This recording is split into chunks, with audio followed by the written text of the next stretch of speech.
ಶ್ರೀ ಗುರುಭ್ಯೋ ನಮಃ. ನಾರಾಯಣಂ ನಮಸ್ಕೃತ್ಯ ನರಂಚೈವ ನರೋತ್ತಮಂ ದೇವೀಂ ಸರಸ್ವತೀಂ ವ್ಯಾಸಂ ತಥೋ ಜಯಮುದೀರಯೇತ್. ಪ್ರಥಮೋ ಹನುಮನ್ನಾಮ ದ್ವಿತೀಯೋ ಭೀಮ ಏವ ಚ ಪೂರ್ಣಪ್ರಜ್ಞಸ್ತೃತೀಯಸ್ತು ಭಗವತ್ಕಾರ್ಯ ಸಾಧಕಃ. ಆಚಾರ್ಯ ಶ್ರೀಮದಾಚಾರ್ಯ ಸಂತು ಮೇ ಜನ್ಮಜನ್ಮನಿ. ತಪೋ ವಿದ್ಯಾ ವಿರಕ್ತ್ಯಾದಿ ಸದ್ಗುಣೌಘಕರಾನಹಂ ವಾದಿರಾಜ ಗುರೂನ್ ವಂದೇ ಹಯಗ್ರೀವ ದಯಾಶ್ರಯಾನ್. ಪೂಜ್ಯಾಯ ರಾಘವೇಂದ್ರಾಯ ಸತ್ಯಧರ್ಮರತಾಯ ಚ ಭಜತಾಂ ಕಲ್ಪವೃಕ್ಷಾಯ ನಮತಾಂ ಕಾಮಧೇನವೇ. ದುರ್ವಾದಿದ್ವಾಂತರವಯೇ ವೈಷ್ಣವೇಂದಿ ವರೇಂದವೇ ಶ್ರೀ ರಾಘವೇಂದ್ರ ಗುರುವೇ ನಮೋ ಅತ್ಯಂತ ದಯಾಳುವೆ. ಅಜ್ಞಾನ ತಿಮಿರಚ್ಛೇದಂ ಬುದ್ಧಿ ಸಂಪತ್ಪ್ರದಾಯಕಂ ವಿಜ್ಞಾನಂ ವಿಮಲಂ ಶಾಂತಂ ವಿಜಯಾಖ್ಯ ಗುರುಂ ಭಜೆ. ಜಲಜ್ಯೇಷ್ಠ ನಿಭಾಕಾರಂ ಜಗದೀಶ ಪದಾಶ್ರಯಂ ಜಗದೀತಲ ವಿಖ್ಯಾತಂ ಜಗನ್ನಾಥ ಗುರುಂ ಭಜೆ. ಮುದ್ದುಮೋಹನ ಕರಕಮಲ ಸಂಜಾತಂ ವರಕರಿಗಿರಿ ಕ್ಷೇತ್ರವಾಸಂ ನೃಸಿಂಹ ಪಾದಾರ ವಿಂದೈಕದಾಸಂ ತಂದೆ ಮುದ್ದುಮೋಹನ ದಾಸವರ್ಯಂ ಭಜೆ. ಶ್ರೀ ಪದ್ಮನಾಭದಾಸರಾಯ ಗುರುಭ್ಯೋ ನಮಃ. ಹಯಗ್ರೀವ ಪದಾಂಬೋಜ ಮಾನಸ ಸ್ವಾದೀಶ ಪ್ರಿಯಂ ಗುರುಗೋವಿಂದ ವಿಠ್ಠಲ ದಾಸವರ್ಯಂ ಗುರುಂ ವಂದೇ ನಿರಂತರಂ. ಆಪಾದಮೌಳಿ ಪರ್ಯಂತಂ ಗುರುಣಾಂ ಆಕೃತಿಂ ಸ್ಮರೇತ್ ತೇನ ವಿಘ್ನಾಃ ಪ್ರಣಶ್ಯಂತಿ ಸಿದ್ಧ್ಯಂತಿ ಚ ಮನೋರಥಾಃ. ಅತಿಗುಪ್ತಾದಿಗುಪ್ತವರ ಸಾಧನ ಕರ್ಮ ನಿಷ್ಠಂ ಗುರುಗೋವಿಂದ ವಿಠ್ಠಲ ವರಶಿಷ್ಯಂ ನಾನಾ ಗ್ರಂಥಾದಿ ಪ್ರಮಾಣಪೂರಿತ ಕರ್ತಂ ನಮಾಮಿ ಶ್ರೀ ಗುರು ತಿರುಮಲೇಶ ಹರಿವಿಠ್ಠಲಂ. ಮಮ ಗುರು ಶ್ರೀ ಹಯಾಸಿ ವಿಠ್ಠಲ ದಾಸರಾಯ ಗುರುಭ್ಯೋ ನಮಃ. ಹರಿ ಓಂ. ಇವತ್ತಿನ ಚಿಂತನೆ, ಈವರೆಗೆ ಮಂಗಳಾಚರಣ ಸಂಧಿಯ ಮೊದಲನೆಯ ಹರಿಕಥಾಮೃತ ಸಂಧಿಯ ಪಲ್ಲವಿ ಮತ್ತು ಮೊದಲನೆಯ ಪದ್ಯದ ಚಿಂತನೆಯಾಗಿದೆ. ಮುಂದೆ ಎರಡನೆಯ ಪದ್ಯ ಮತ್ತು ಮೂರನೆಯ ಪದ್ಯವನ್ನು ಇವತ್ತು ಚಿಂತನೆ ಮಾಡೋಣ.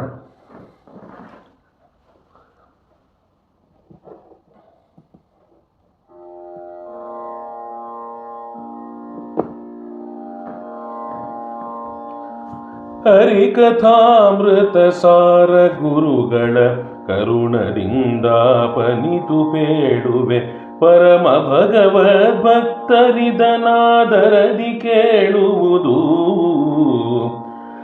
ಜಗದುದರನತಿ ವಿಮಲ ಗುಣರೂಪಗಳ ನಾಲೋಚನದಿ ಭಾರತ ನಿಗಮತತಿಗಳತಿಕ್ರಮಿಸಿ ಕ್ರಿಯಾವಿಶೇಷಗಳ ಬಗೆ ಬಗೆಯ ನೂತನವ ಕಾಣುತ್ತ ಮಿಗೆ ಹರುಷದಿಂ ಪೊಗಳಿ ಹಿಗ್ಗುವ ತ್ರಿಗುಣಮಾನಿ ಮಾಲಕುಮಿ ಸಂತೈಸಲನು ದಿನವೂ.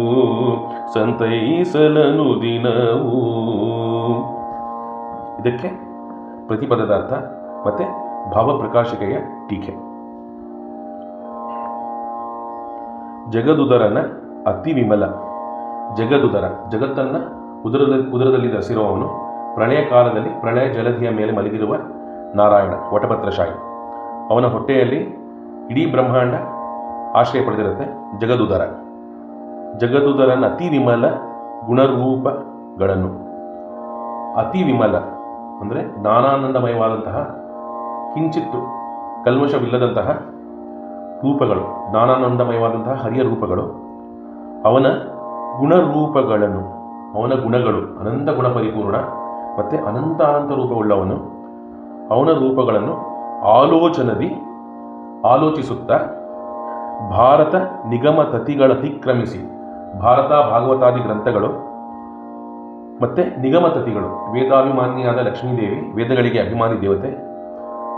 ಆ ವೇದಗಳಿಗಿಂತ ಅತಿಕ್ರಮಿಸಿ ಅಂದರೆ ವೇದಗಳಲ್ಲಿ ಹೇಳದಂತಹ, ಮಹಾಭಾರತ ಭಾಗವತದಲ್ಲಿ ಹೇಳದಂತಹ ಕ್ರಿಯಾವಿಶೇಷಗಳು ಅಂದರೆ ದೇವರ ಕಾರ್ಯಗಳು, ಲೀಲೆಗಳು, ಮಹಿಮೆಗಳು, ಗುಣಗಳು ಮತ್ತು ಅನಂತ ರೂಪಗಳು.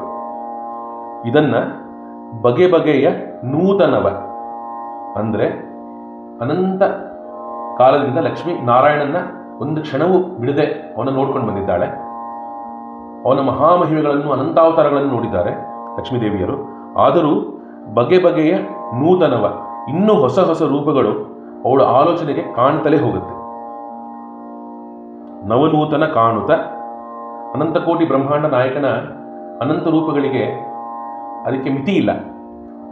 ಹಾಗಾಗಿ ನೂತನವ ಕಾಣುತ್ತ ಮಿಗೆ ಹರುಷದಿಂದ ಸರ್ವೋತ್ತಮನಾದಂತಹ ಶ್ರೀಹರಿಯಂತಹ ಪತಿ ಇನ್ಯಾವ ದೇವತೆಗಳಿಗೂ ಇಲ್ಲ. ಹಾಗಾಗಿ ಲಕ್ಷ್ಮೀದೇವಿ ಬಹಳ ಹರುಷದಿಂದ ಭಗವಂತನಲ್ಲಿ ಅತಿಭಕ್ತಿ ಮಾಡೋಳು ಲಕ್ಷ್ಮೀದೇವಿ. ವಾಯುದೇವರಿಗೆ ಬ್ರಹ್ಮದೇವರಿಗೆ ಕೂಡ ಲಕ್ಷ್ಮೀದೇವಿಯಿಂದಲೇ ಭಕ್ತಿ ಪ್ರಾಪ್ತಿ. ಹಾಗಾಗಿ ಮಿಗೆ ಹರುಷದಿಂದ ಹರುಷದಿಂದ ಪೊಗಳಿ ಹಿಗ್ಗುವ, ದೇವರನ್ನು ಹೊಗಳ್ತಾ ಸ್ತುತಿ ಮಾಡ್ತಾ ಹಿಗ್ಗುವ, ತುಂಬ ಸಂತೋಷ ಪಟ್ಟು ಲಕ್ಷ್ಮಿ ಉಬ್ಬುತ್ತಾಳೆ. ಎಂತಹ ಲಕ್ಷ್ಮಿ? ತ್ರಿಗುಣಮಾನಿ, 3 ಗುಣಗಳಿಗೆ ಅಧಿದೇವತೆ. ಸಾತ್ವಿಕ, ರಾಜಸಿಕ, ತಾಮಸಿಕ ಎಂಬ 3 ಗುಣಗಳು. ಸಾತ್ವಿಕ ಗುಣಕ್ಕೆ ಲಕ್ಷ್ಮೀದೇವಿ, ರಾಜಸಿಕ ಗುಣಕ್ಕೆ ಭೂದೇವಿ, ತಾಮಸಿಕ ಗುಣಕ್ಕೆ ದುರ್ಗಾದೇವಿ ಅಭಿಮಾನಿ ದೇವತೆಗಳು. ಇದರ ಅಭಿಮಾನಿನಿಯಾದ ತ್ರಿಗುಣಮಾನಿ ಲಕುಮಿ, ಮಹಾಲಕುಮಿ ಅಂತಹ ಲಕ್ಷ್ಮೀದೇವಿ ಸಂತೈಸಲ್ ಅನುದಿನವು, ನಿತ್ಯದಲ್ಲಿ ಸಲಹಲಿ, ಅನುದಿನವು ಸಲಹಲಿ ಅಂತ ಹೇಳಿ ಇದರ ಪ್ರತಿಪದದ ಅರ್ಥ. ಇನ್ನು ಭಾವಪ್ರಕಾಶಿಕೆಯ ಚಿಂತನೆ.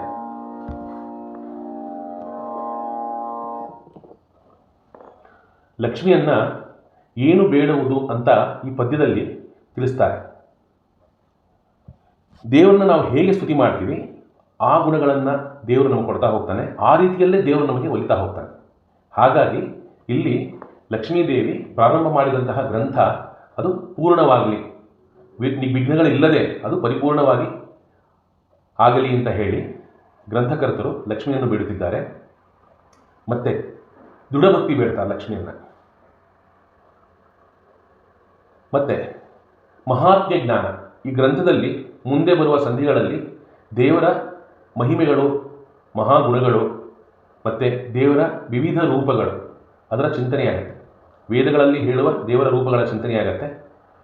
ಆಗ ದೇವರ ರೂಪಗಳನ್ನು ತೋರಿಸು ಅಂತ ಹೇಳಿ ದೇವರು ಯಾವ ಅಭಿಮಾನಿ ದೇವತೆಗಳಲ್ಲಿ ನಿಂದು ಆ ಲೀಲೆಗಳನ್ನು ಮಾಡುತ್ತಾನೆ, ಆ ಅಭಿಮಾನಿ ದೇವತೆಗಳನ್ನು, ತತ್ವಾಭಿಮಾನಿ ದೇವತೆಗಳನ್ನು ಅವರ ಅಂತರ್ಗತ ವಾಯುದೇವರ ಬ್ರಹ್ಮ ಭಾರತಿ ಸರಸ್ವತಿಯರ ರೂಪಗಳನ್ನು ತೋರಿಸುತ್ತಾ ಅವರ ಅಂತರ್ಯಾಮಿಯಾದಂತಹ ಭಗವಂತನ ರೂಪಗಳನ್ನು ತೋರಿಸು ಅಂತ ಹೇಳಿ ಇಲ್ಲಿ ಅಪರೋಕ್ಷ ಜ್ಞಾನಕ್ಕೆ ಪ್ರಾರ್ಥನೆ ಮಾಡ್ತಾ, ಮತ್ತೆ ಮುಕ್ತಿ, ಈ ಗ್ರಂಥದ ಅಂತಿಮ ಲಾಭ ಏನು? ಮುಕ್ತಿ. ಹಾಗಾಗಿ ಮುಕ್ತಿಯನ್ನು ಯಾರು ಈ ಗ್ರಂಥವನ್ನು ಚಿಂತನೆ ಮಾಡ್ತಾರೆ ಅವರಿಗೆ ಮುಕ್ತಿ ಪದಕ್ಕೆ ಕರೆದುಕೊಂಡು ಹೋಗುವಂಥ ಲಕ್ಷ್ಮಿಯಲ್ಲಿ ಬೇಡಿಕೊಳ್ಳುತ್ತಾ ಈ ರೀತಿ ಸಂತೈಸಲಿ ಅನುದಿನವು, ಪ್ರತಿನಿತ್ಯದಲ್ಲಿ ಈ ಗ್ರಂಥ ರಚನೆಯಾಗುವ ಕಾಲದಲ್ಲಾಗಲಿ ಅಥವಾ ಗ್ರಂಥ ಮುಗಿದ ಮೇಲೆ ಈ ಗ್ರಂಥವನ್ನು ಯಾರು ಚಿಂತಿಸುತ್ತಾರೆ, ಯಾರು ಇದನ್ನು ಪಾರಾಯಣ ಮಾಡ್ತಾರೆ ಅವರೆಲ್ಲರಿಗೂ ನಿತ್ಯದಲ್ಲಿ ಪಾರಾಯಣ ಮಾಡುತ್ತಾ ಸರ್ವಶ್ರೇಷ್ಠರು ತಮ್ಮ ಮೋಕ್ಷ ಪದವಿಯನ್ನು ಪಡೆದಿದ್ದಾರೆ. ಹಾಗಾಗಿ ಸಂತೈಸಲು ಅನುದಿನವು, ಹಾಗಾಗಿ ಮೋಕ್ಷ ಸಾಧನೆ ಅಂದರೆ ನಿತ್ಯ ಮುಕ್ತರು ಅಂದರೆ ಭಗವಂತನ ಅಪರೋಕ್ಷ ಆದಾಗ ಅಲ್ಲಿ ಅವರಿಗೆ ಮೋಕ್ಷ ಪ್ರಾಪ್ತಿ ಆದಂತೆ ಆಗತ್ತೆ. ಮತ್ತೆ ಲಿಂಗಭಂಗ ಆಗಿ ಬ್ರಹ್ಮದೇವರ ಜೊತೆಗೆ ಹೋಗುವ ಮೋಕ್ಷ ಅದು ಆ ಜೀವನ ಅಂತಿಮ ಘಟ್ಟ. ಅಲ್ಲಿಂದ ಮುಂದೆ ಮೋಕ್ಷದಲ್ಲಿ ಅನಂತವಾಗಿ ಜೀವನ ಭಗವಂತನ ಜೊತೆ ಬ್ರಹ್ಮದೇವರ ಜೊತೆ ಇರ್ತಾನೆ. ಹಾಗಾಗಿ ಸಂತೈಸಲು ಅನುದಿನವು, ಈ ಗ್ರಂಥವನ್ನು ನಿತ್ಯ ಚಿಂತನೆ ಮಾಡುವವರಿಗೆ ಅನುದಿನದಲ್ಲಿ ಲಕ್ಷ್ಮಿ ಸಂತೈಸುತ್ತಾಳೆ ಅಂತ ಹೇಳಿದ್ದಾರೆ. ಮತ್ತೆ ವೆಂಕಟಾದ್ರಿ ನಿಲಯನ ಪಂಕಜನಾಭನ ತೋರವ ಲಕುಮಿ ಅಂತ ಹೇಳಿ ಮೋಹನದಾಸರು ಲಕ್ಷ್ಮಿಯನ್ನು ಸ್ತುತಿಸಿದ್ದಾರೆ. ಇನ್ನು ಪುರಂದರದಾಸರು ನಿನ್ನೆ ಹೇಳಿದಂತೆ ತಂದು ತೋರೆ ಸ್ವಾಧೀನ ಪುರಂದರ ವಿಠ್ಠಲರಾಯನ ಅಂತ ಹೇಳಿದ್ದಾರೆ. ಈ ರೀತಿಯಲ್ಲಿ ದೇವರನ್ನು ತೋರಿಸ್ಬೇಕಂದ್ರೆ ಅದು ಲಕ್ಷ್ಮೀದೇವಿಯಿಂದ. ಯಾಕೆ ಅಂದರೆ ವಾಯುದೇವರು ಜೀವನನ್ನು ಕುರಿತು ಭಗವಂತನಲ್ಲಿ ಪ್ರಾರ್ಥನೆ ಮಾಡಿ ಭಗವಂತನನ್ನು ಈ ಜೀವನಿಗೆ ಬಿಂಬಾಪರೋಕ್ಷ ಮಾಡಿಸುವಂತ ಪ್ರಾರ್ಥನೆ ಮಾಡಿದಾಗ ಈ ಜೀವನಿಗೆ ಭಗವಂತನಿಗೆ ಮಧ್ಯೆ ಒಂದು ತೆರೆ ಇರುತ್ತೆ. ಆ ತೆರೆಯೇ ಲಕ್ಷ್ಮೀದೇವಿ. ಅವಳು ಆ ತೆರೆಯಾಗಿ ಸರಿಸಿದಾಗ ಮಾತ್ರ ದೇವರನ್ನು ತಾನು ತೋರಿಸುತ್ತಾಳೆ. ಹಾಗಾಗಿ ಇಲ್ಲಿ ಲಕ್ಷ್ಮೀದೇವಿಯಿಂದ ದೇವರ ದರ್ಶನ. ಮತ್ತೆ ಜಗದುದರ ಅಂತ ಹೇಳಿ ಇಲ್ಲಿ ವಿಶೇಷಣ ಹೇಳ್ತಾರೆ ದೇವರಲ್ಲಿ. ಯಾಕೆ ಅಂದರೆ ಆ ಪ್ರಳಯ ಕಾಲದಲ್ಲಿ ವಾಯುದೇವರು ಬ್ರಹ್ಮರು ಎಲ್ಲರೂ ದೇವರ ಉದರದಲ್ಲಿರ್ತಾರೆ. ಇನ್ನು ಹೊರಗಡೆ ಲಕ್ಷ್ಮೀದೇವಿ ವಟಪತ್ರಳಾಗಿ ಭೂದೇವಿ, ಇನ್ನು ಆಭರಣಗಳಾಗಿ ಮತ್ತೆ ಅರ್ಧಾಂಗಿನಿಯಾಗಿ ಲಕ್ಷ್ಮೀದೇವಿ ದೇವರ ಜೊತೆಗೆ ಮಲಗಿರ್ತಾಳೆ. ಇನ್ನು ದುರ್ಗಾದೇವಿ ವೇದಗಳಲ್ಲಿ ಸ್ತುತಿ ಮಾಡ್ತಿರ್ತಾಳೆ ದೇವರನ್ನ. ಆಗ ಕೇವಲ ಲಕ್ಷ್ಮೀದೇವಿ ಮಾತ್ರ ಕಾಣುವಂತಹ ರೂಪಗಳು ಇನ್ಯಾರೂ ಸೃಷ್ಟಿಯಲ್ಲಿ ಕಾಣಕ್ಕಾಗಲ್ಲ, ಬ್ರಹ್ಮವಾಯುಗಳನ್ನು ಸೇರಿಸಿ. ಹಾಗಾಗಿ ಕೇವಲ ಲಕ್ಷ್ಮೀನಾರಾಯಣರೇ ಇರುವ ಕಾಲಕ್ಕೆ ಅವಳಿಗೆ ಗೋಚರವಾಗುವಂತಹ ರೂಪಗಳು ಇದು ವೇದಗಳಲ್ಲಾಗಲಿ ಪುರಾಣ ಎಲ್ಲದರಲ್ಲೂ ಯಾವುದರಲ್ಲೂ ಇದರ ಬಗ್ಗೆ ತಿಳಿಸಿರಲ್ಲ. ಅದು ಲಕ್ಷ್ಮಿಗೆ ಮಾತ್ರ ಗೋಚರವಂತಾಗುವುದು. ಇನ್ನು ಬ್ರಹ್ಮವಾಯುಗಳಿಗೆ ವೇದಗಳು ಪುರಾಣಗಳು ಇದರ ಪೂರ್ಣ ಜ್ಞಾನ ಉಂಟು ಲಕ್ಷ್ಮಿ ಅನುಗ್ರಹದಿಂದ. ಹಾಗಾಗಿ ಅವರಿಗೆ ವೇದಗಳಲ್ಲಿ ಹೇಳಿರುವ ರೂಪಗಳು ಮಾತ್ರ ಗೋಚರವಾಗುತ್ತೆ ಅಂತ ಹೇಳ್ತಾ ಈ ಭಾವಪ್ರಕಾಶಿಕೆಯಲ್ಲಿ ಲಕ್ಷ್ಮಿಗೆ ಅತಿಕ್ರಮಿಸಿ, ನಿಗಮತತಿಗಳ ಅತಿಕ್ರಮಿಸಿ, ಸೊ ವೇದಗಳಲ್ಲಿ ಹೇಳಿರದಂತಹ ರೂಪಗಳು, ಭಾರತ ಭಾಗವತಾದಿಗಳಲ್ಲಿ ಹೇಳಿರದಂತಹ ಅನಂತ ರೂಪಗಳು ಲಕ್ಷ್ಮೀದೇವಿಯ ಚಿಂತನೆಗೆ, ಆಲೋಚನೆಗೆ ನಿಲುಕತ್ತೆ. ಅದು ದೇವರು ತೋರಿಸುತ್ತಾನೆ ಅಂತ. ಇನ್ನು ಬ್ರಹ್ಮವಾಯುಗಳಲ್ಲಿ ಲಕ್ಷ್ಮೀದೇವಿ ನೋಡುವಂತಹ ಆ ಜ್ಞಾನ, ಆ ರೂಪಗಳು ಲೇಷ ಮಾತ್ರ ಬ್ರಹ್ಮವಾಯುಗಳಲ್ಲಿರುತ್ತೆ. ಹಾಗಾಗಿ ಲಕ್ಷ್ಮೀದೇವಿಯಿಂದ ಬ್ರಹ್ಮವಾಯುಗಳು ತುಂಬ ಸಣ್ಣವರು. ಇನ್ನು ಇಲ್ಲಿಗೆ ದೇವರ ಅನಂತ ರೂಪಗಳು ಮುಗಿಯುತ್ತಾ? ಖಂಡಿತ ಇಲ್ಲ. ಲಕ್ಷ್ಮೀದೇವಿ ಹೇಳ್ತಾಳೆ, ಅನಾದಿ ಕಾಲದಿಂದ ಭಗವಂತ ನೋಡ್ತಾಲೇ ಬಂದಿದ್ದಾಳೆ, ಆದರೂ ನೂತನವ ಅಂದರೆ ಬಗೆ ಬಗೆಯ ನೂತನವ ಅಂದರೆ ಹೊಸ ಹೊಸ ರೂಪಗಳನ್ನು ಕಾಣುತ್ತಾಳೆ ಬಂದಿದ್ದಾಳೆ ಅಂತ, ಕಾಣ್ತಾಳೇ ಇದ್ದಾಳೆ. ಅದಕ್ಕೆ ಅನಂತ. ಭಗವಂತನನ್ನು ಪೂರ್ಣ ತಿಳಿದಿರೋರು ಯಾರು? ಭಗವಂತ ಮಾತ್ರ. ಇನ್ಯಾರಿಗೂ ಅವನ್ನ ಪೂರ್ಣ ತಿಳಿಯಕ್ಕೆ ಸಾಧ್ಯವೇ ಇಲ್ಲ. ಹಾಗಾಗಿ ಲಕ್ಷ್ಮೀದೇವಿ ಅನಂತ ಕೋಟಿ ಬ್ರಹ್ಮಾಂಡ ನಾಯಕನ ಅನಂತ ಗುಣರೂಪಗಳಲ್ಲಿ ತಾನು ತಿಳಿದದ್ದು ಕೇವಲ ಲವಲೇಶ ಮಾತ್ರ ಅಂತ ಲಕ್ಷ್ಮೀದೇವಿ ಅವಳ ಜ್ಞಾನದ ಚಿಂತನೆ ಇದೆ. ಇನ್ನು ಹಾಗಾಗಿ ನಾರಾಯಣನ ತಿಳಿಯಕ್ಕಾಗಲ್ಲ, ಅವನ ಗುಣಗಳನ್ನು, ಅವನ ರೂಪಗಳನ್ನು ತಿಳಿಯಕ್ಕಾಗಲ್ಲ ಅಂದಮೇಲೆ ಅವನು ನಿರಾಕಾರನೇ? ಖಂಡಿತ ಅಲ್ಲ.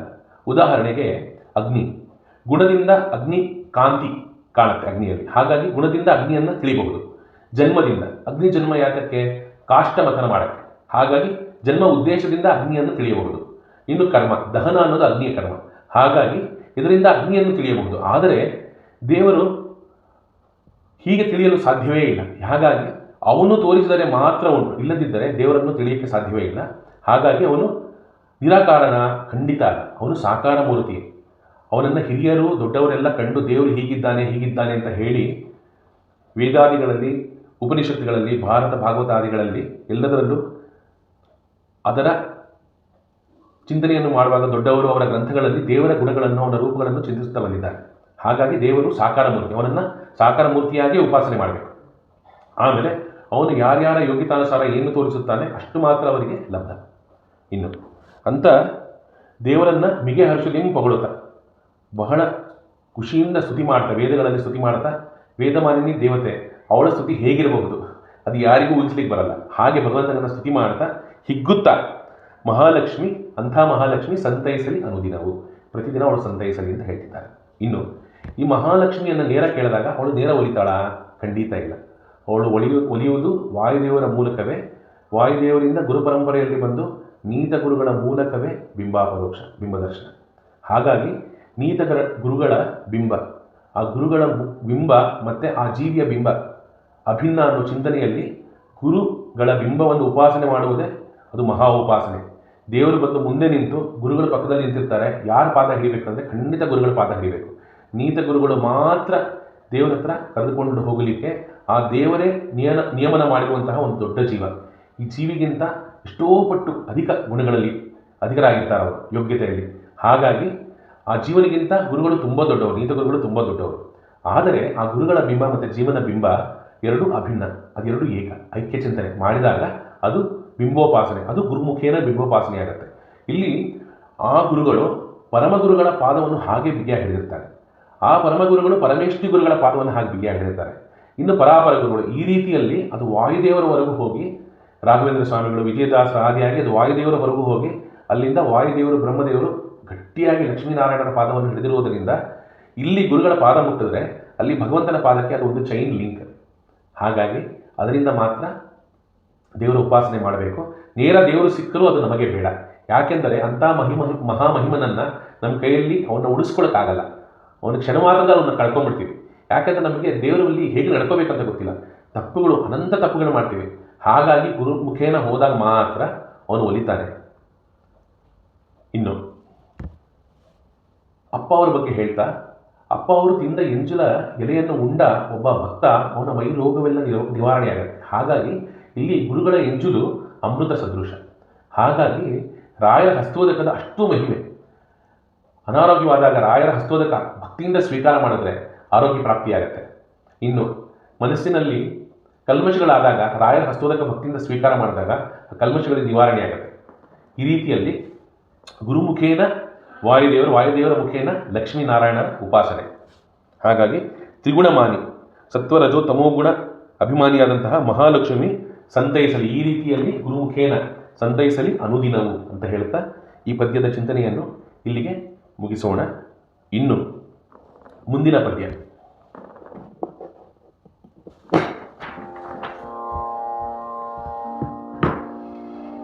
ಹರಿಕಥಾಮೃತ ಸಾರ ಗುರುಗಳ ಕರುಣದಿಂದ ಪಲಿತು ಪೇಳುವೆ, ಪರಮ ಭಗವದ್ಭಕ್ತರಿದನಾದರದಿ ಕೇಳುವುದು. ನಿರುಪಮಾನಂದಾತ್ಮಭವ ನಿರ್ಜರ ಸಭಾ ಸಂಸೇವ್ಯ ರುಜುಗಣ ದರಸೆ ಸತ್ವ ಪ್ರಚುರ ವಾಣಿ ಮುಖ ಸರೋಜೇನ.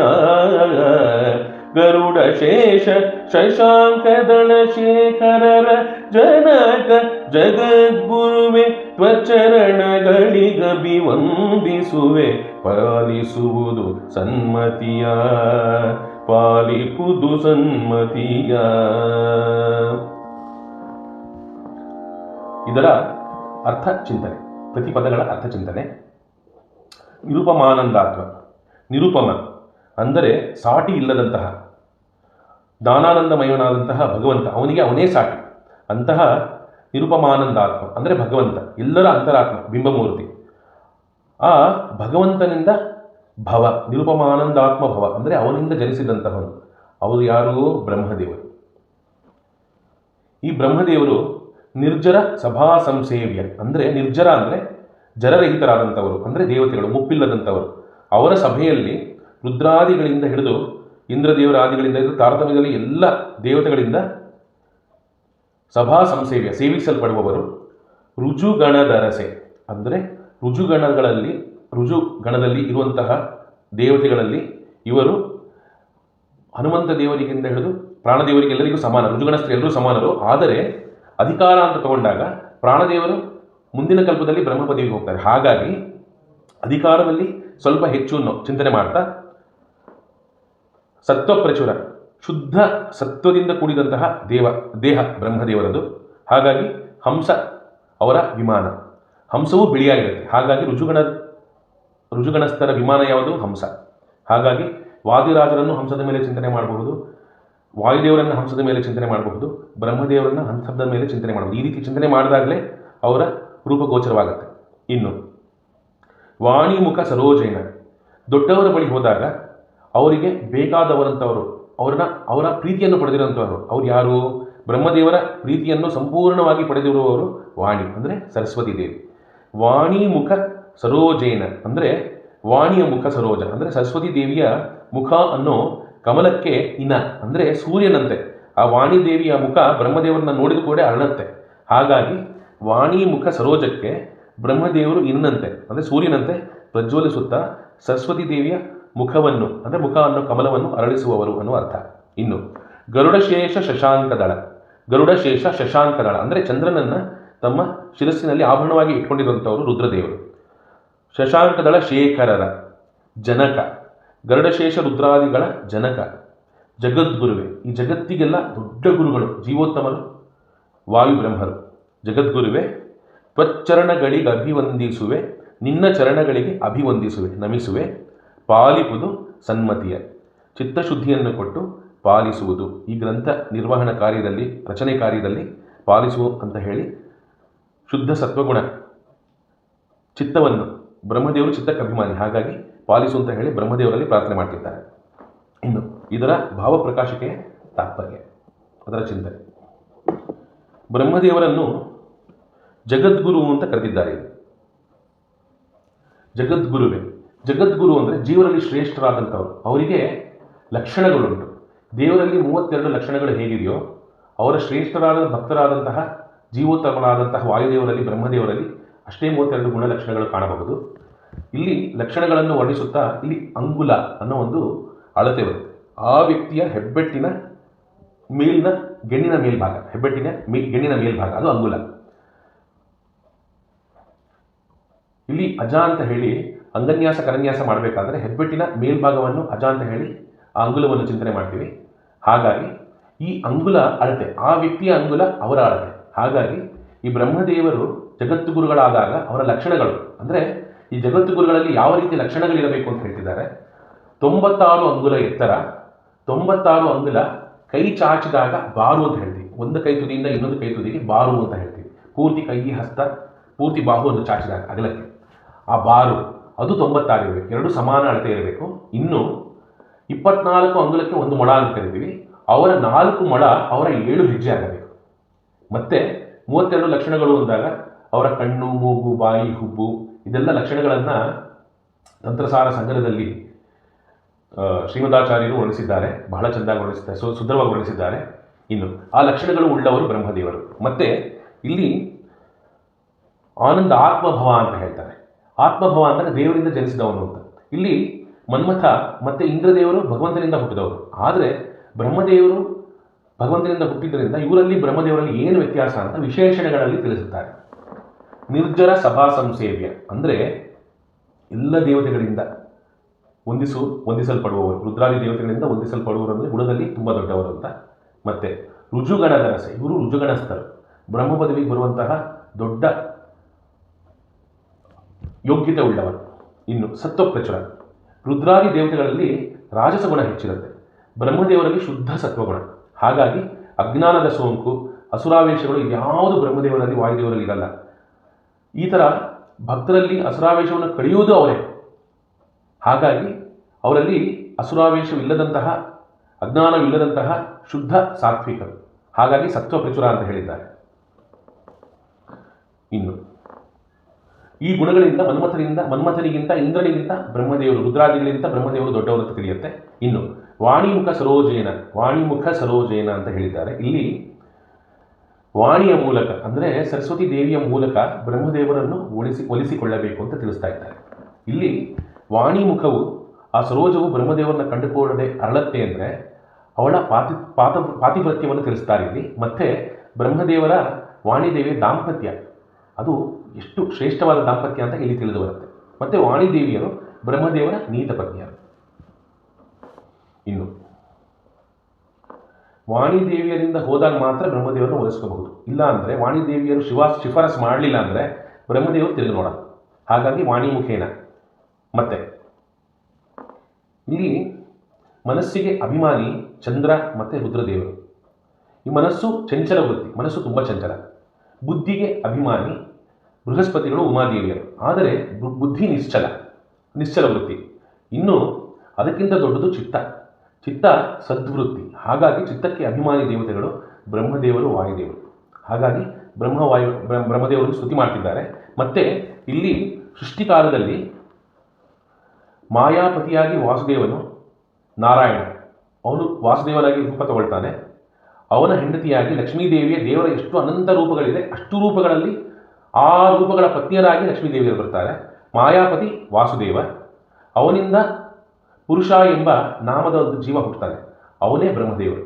ಇನ್ನು ಜಯಾಪತಿ ಸಂಕರ್ಷಣ ಅನ್ನೋ ಭಗವಂತನ ರೂಪ, ಸೃಷ್ಟಿ ಕಾರ್ಯದಲ್ಲಿ ಸಂಕರ್ಷಣ ಅನ್ನೋ ಭಗವಂತನ ರೂಪಕ್ಕೆ ಜಯ ಅನ್ನೋ ಲಕ್ಷ್ಮೀ ರೂಪ ಅವನ ಹೆಂಡತಿ. ಅವರಿಂದ ಹುಟ್ಟುವ ಜೀವನೇ ಸೂತ್ರ ಅಂತ ಕರೀತಾರೆ. ಈ ಸೂತ್ರನೇ ವಾಯುದೇವರು. ಇನ್ನು ಕೃತಿಪತಿ ಪ್ರದ್ಯುಮ್ನ ನಾರಾಯಣನ ರೂಪ, ಅವನ ಹೆಂಡತಿಯ ಹೆಸರು ಕೃತಿ. ಈ ಕೃತಿಪತಿ ಪ್ರದ್ಯುಮ್ನನ ಅವನಿಂದ ಜನಿಸುವುದು ಇಬ್ಬರು ಸ್ತ್ರೀಯರು, ಅಂದರೆ ಹೆಣ್ಣು ಮಕ್ಕಳು ಜನಿಸುತ್ತಾರೆ. ಅವರ ಹೆಸರು ಪ್ರಕೃತಿ ಮತ್ತು ಶ್ರದ್ಧಾ ಅಂತ. ಇದರ ಚಿಂತನೆ ಭಾವತ್ ಪ್ರಕಾಶಿಕೆಯಲ್ಲಿ ಕೊಟ್ಟಿದ್ದಾರೆ. ಹಾಗಾಗಿ ಈ ಪ್ರಕೃತಿ ಮತ್ತು ಶ್ರದ್ಧಾ ದೇವಿಗಳೇ ಸರಸ್ವತಿ ಭಾರತೀಯರು. ಇನ್ನು ಬ್ರಹ್ಮದೇವರಿಂದ ಸರಸ್ವತಿಯಿಂದ ಜೀವ ಅನ್ನೋ ಮಗ ಮುಂದೆ ಹುಟ್ಟುತ್ತಾನೆ, ಅವನೇ ಶೇಷನಾಗ್ತಾನೆ. ಇನ್ನು ವಾಯುದೇವರು ಭಾರತೀ ದೇವಿಯರಿಂದ ಕಾಲ ಅನ್ನೋ ಮಗ ಹುಟ್ಟುತ್ತಾನೆ, ಜೀವ ಹುಟ್ಟುತ್ತಾನೆ, ಅವನು ಗರುಡ ಆಗ್ತಾನೆ. ಇನ್ನು ರುದ್ರದೇವರು ಬ್ರಹ್ಮನಿಂದ ಹುಟ್ಟಿದ್ದು ಅಂತ ಭಾಗವತ ತಾತ್ಪರ್ಯ ನಿರ್ಣಯದಲ್ಲಿ ಶ್ರೀಮದಾಚಾರ್ಯರು ಹೇಳಿದ್ದಾರೆ. ಇನ್ನು ಮಹಾಭಾರತ ತಾತ್ಪರ್ಯ ನಿರ್ಣಯದಲ್ಲಿ 3ನೇ ಅಧ್ಯಾಯದಲ್ಲಿ ಇದೆಲ್ಲದಕ್ಕೆ ಆಚಾರ್ಯರು ನಿರ್ಣಯ ಕೊಟ್ಟಿದ್ದಾರೆ. ಹಾಗಾಗಿ ಅಂಥ ತ್ವಚ್ಚರಣಗಳಿಗೆ, ಅಂಥ ಜಗದ್ಗುರುವಾದಂತಹ ಬ್ರಹ್ಮದೇವರ ಚರಣಗಳಿಗೆ ವಂದಿಸುವೆ, ಪಾಲಿಪುದು ಸನ್ಮತಿಯ ಚಿತ್ತಶುದ್ಧಿಯನ್ನು ಕೊಟ್ಟು ಈ ಗ್ರಂಥ ಕಾರ್ಯವನ್ನು ಮತ್ತು ಆ ಗ್ರಂಥ ಕಾರ್ಯದಲ್ಲಿ ಭಗವಂತನ ರೂಪ ಇತ್ಯಾದಿಗಳನ್ನು ಗುರುವಾದ ಬ್ರಹ್ಮದೇವರೇ ತೋರಿಸಬೇಕಂತ ಹೇಳಿ ಅವರಲ್ಲಿ ಕೇಳಿಕೊಳ್ಳುತ್ತಾ ಇದರ ಚಿಂತನೆ ಸಮಾಪ್ತಿ ಮಾಡೋಣ.